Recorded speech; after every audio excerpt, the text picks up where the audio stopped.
सूर दीजे गणपति दीजे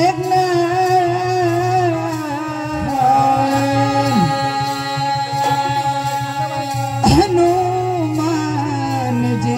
बल दीजे गुरु जी दीजे सा वक्रतुंड महाकाय सूर्य कोटि समप्रभा निर्विघ्नं कुरु मे देव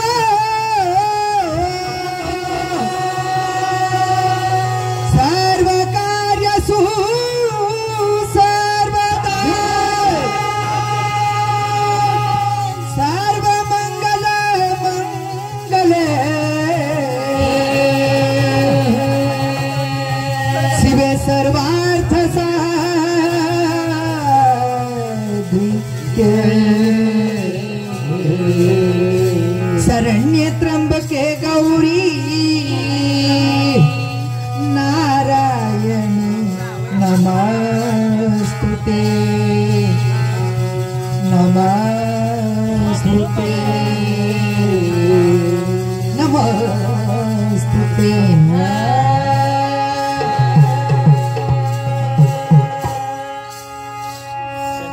हाँ हाँ हाँ ओ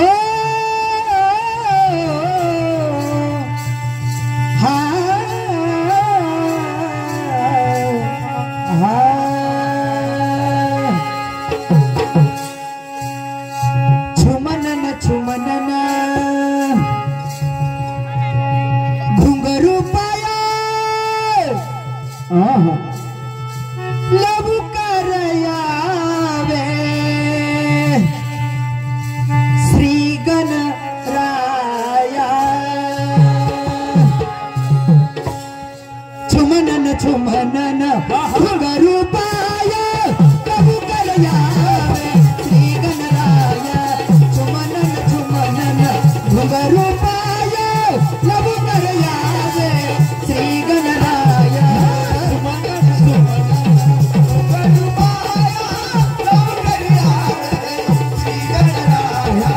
छुमनन छुमनन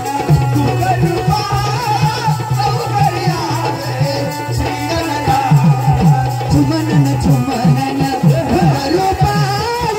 लबु करयावे श्री गणराया छुमनन छुमनन घुंघरू पाया लबु करयावे श्री गणराया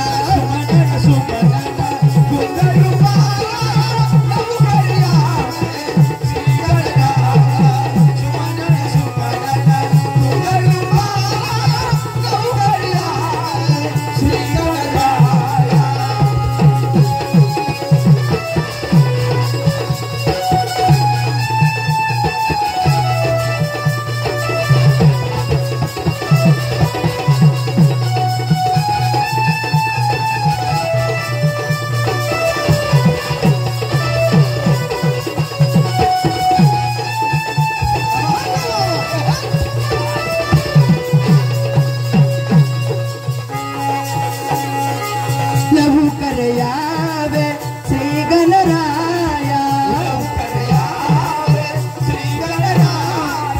लबु करयावे गौरी गणेशा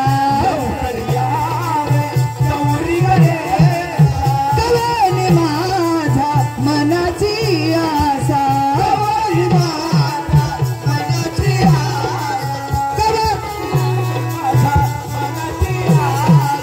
कवनी माझा मनाची आशा